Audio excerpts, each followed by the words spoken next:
This is Scott the Fix-It Guy. Today we're working with a Sub-Zero freezer refrigerator that is not making big enough ice. So the ice is just a little bit too small, kind of underdeveloped, sometimes a little bit hollow. So to make the cubes bigger is pretty easy. One thing to make sure is that the little valve underneath the sink or behind the refrigerator is turned all the way on. This is the valve that lets water come in for the ice maker. Also, you want to check here that your settings are correct. Your freezer should be at 0 and your fridge at 38, and you want to make sure that you press the button here that is for the ice maker, and you can also press it for max ice. You'll see the little logo on the display change. For ice, it's just 1 ice cube. For max ice, it'll show 3 ice. That really is just a way to speed up how fast the ice maker makes the ice. So we're going to try to adjust it here. It's not that hard. We're going to first take out these drawers so that we can have a little bit more room to work. I want to show you guys too what kind of ice is currently making. They are a little bit too small. They're kind of like 3/4 of what they could be, and sometimes they're hollow and just not really that great. If you're making drinks, you want to have some nice ice that you can present to your guest. So pretty easy to fix it. Again, first make sure that there is water coming in through the water valve, the one underneath your sink or behind the refrigerator, by turning it all the way to the left, which is max open. That allows for the most water to come in. And then there's an adjustment screw on the ice maker. So again, this is just showing you kind of what the ice is looking like now, a little bit underdeveloped, which points toward not enough water. So to fix it, we're going to pull these drawers out. So got the ice bin first. I'm going to turn off the power. You can unplug it or turn off the breaker. And then what I've done is I've crawled underneath here. I'm looking up toward the ice maker, and I just loosened this plastic front panel with a standard head screwdriver. I just kind of popped it out. And there's an instruction sheet inside here you can use just to help you remember. Almost always these little tech sheets are in there. I'm also checking this arm. I'm lifting it up and down, and I can hear a little click. And that's good. That means that the ice maker switch is working. When it's up all the way, it turns the ice maker off. When it's down, the ice maker is on, and it will make ice. So I want to make sure that you hear that click.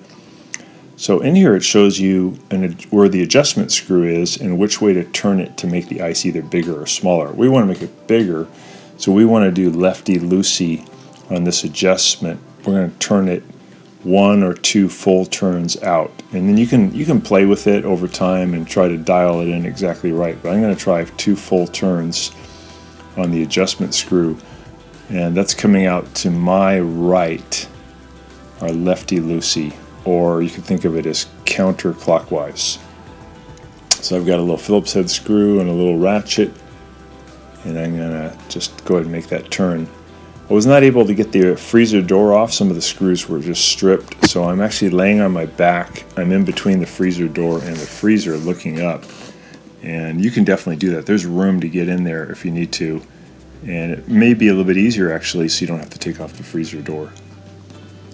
So I'm turning that a couple of turns, full turns to the left or counterclockwise or lefty-loosey, and that's all you got to do. And then you just go ahead and put everything back together, and it takes a while for the ice maker to do its thing, so it might be good to clear the bin out of the existing ice, and then within about 5 or 6 hours you should have some new ice. And hopefully that ice will be no longer hollow and will be bigger. If it's too big, then you'll have to turn that screw to the right or clockwise until you can just dial that in. It just takes a while to see the results, unfortunately, so you might have to do it a couple of times. So I'm just putting that plastic case back in. I'm going to push it up there into position and then push it back. And there's no screws or anything, it just sits in by friction. It'll give you a lot of room though. There we go. And now now we're just going to put the bins back in.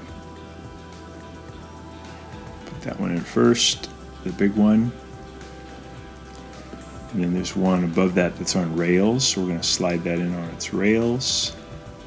And then we can add the ice bin back in. If you ever have a situation where your machine is not making ice, it could be that you had your freezer settings so cold that it kind of froze up the tube that lets the ice come in. And you can correct that by setting your freezer to 0. You may need to thaw out that ice though to get it going again. I'm going to turn it back on. And I'll just make sure I press the buttons that are asking for max ice, so that'll just speed up how fast it's going to make the ice. It doesn't change the size of the ice though. And again, I want the freezer at 0 and I want the fridge at 38. So I hope that's been helpful to you, and please subscribe to our channel when you get a chance. Thanks for watching.